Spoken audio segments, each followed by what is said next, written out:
Hi friends, இன்றைக்கி super டேஸ்டியான prawn gravy எப்படி செய்கிறதுன்னு தான் பார்க்க போகிறோம். இது இட்லி, சப்பாத்தி, தோசைன்னு எல்லாத்துக்கும் அட்டகாசமாக இருக்கும். இப்போ வாங்க எப்படி செய்கிறதுன்னு பார்க்கலாம். நான் இங்கே இந்த மாதிரி ஒரு பேன் வச்சுருக்கேன். இதில் நான் நல்லெண்ணெய் சேர்த்துக்கிறேன். ஒரு 2 ஸ்பூன் அளவு நல்லெண்ணெய் சேர்த்துக்கிறேன்.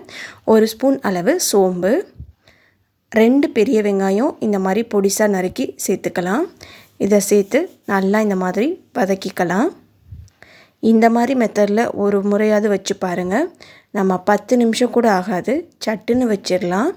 இது எல்லாத்தையும் நல்லா இந்த மாதிரி கோல்டன் ப்ரௌன் வர அளவு வதக்கி விட்டு 2 தக்காளி இந்த மாதிரி பொடிசாக நறுக்கி சேர்த்துக்கலாம். இதையும் சேர்த்து நல்லா இந்த மாதிரி வதக்கி விட்டுக்கோங்க.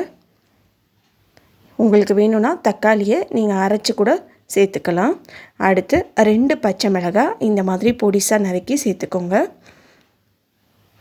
1 ஸ்பூன் அளவு மஞ்சள் தூள், இதையும் சேர்த்து நல்லா கலந்து விட்டுக்கலாம். இது சிம்பிளாக 10 நிமிஷத்துலேயே செஞ்சிடலாம். கண்டிப்பாக உங்களுக்கு ரொம்ப பிடிக்கும். இந்த மெத்தடில் செஞ்சு பாருங்கள். இப்போது தேவையான அளவு உப்பு சேர்த்துக்கலாம். நான் கல் உப்பு சேர்த்துருக்கேன்.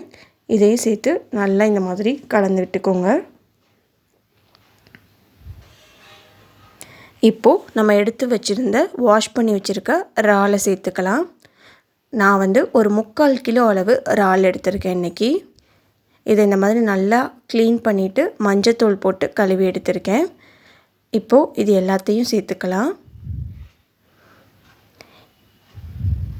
இந்த மாதிரி ஒரு முறையாவது செஞ்சு பாருங்கள்.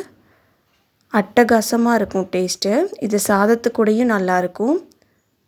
இப்போது இது எல்லாத்தையும் நல்லா கலந்து விட்டுக்கிட்டாச்சு. 1 ஸ்பூன் அளவு இஞ்சி பேஸ்ட்டு, 1 ஸ்பூன் அளவு பூண்டு பேஸ்ட்டு சேர்த்துக்கலாம். இஞ்சி பூண்டு பேஸ்ட்டு ஒவ்வொரு ஸ்பூன் சேர்த்துருக்கேன்.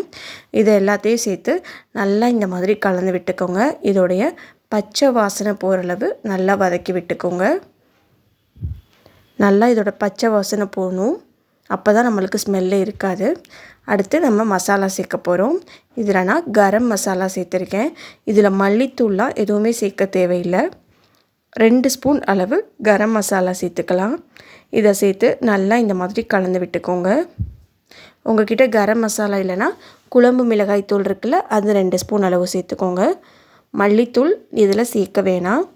இந்த கிரேவிக்கு மல்லித்தூள்லாம் சேர்க்கக்கூடாது, இது மட்டும்தான் சேர்க்கணும். இப்போது தேவையான அளவு தண்ணி சேர்த்துக்கலாம். தண்ணி சேர்த்து நல்லா எல்லாத்தையும் கலந்து விட்டு வேக விட்டுக்கலாம். இதோட பச்சை வாசனை போகிற அளவு நல்லா வேக விட்டுக்கோங்க. இப்போது நான் இந்த அளவுக்கு தண்ணி சேர்த்துருக்கேன். ஓரளவு கிரேவியாக இருக்க சரியாக ஒரு 7 நிமிஷம் அளவு நல்லா இந்த மாதிரி கொதிக்க விட்டுக்கலாம். அவ்வளோதான், சுவையான இறால் தொக்கு நம்மளுக்கு தயாராகியாச்சு. இப்போ கடைசியாக மல்லி இலைகள் தூவி அடுப்பை ஆஃப் பண்ணிட வேண்டியதான்.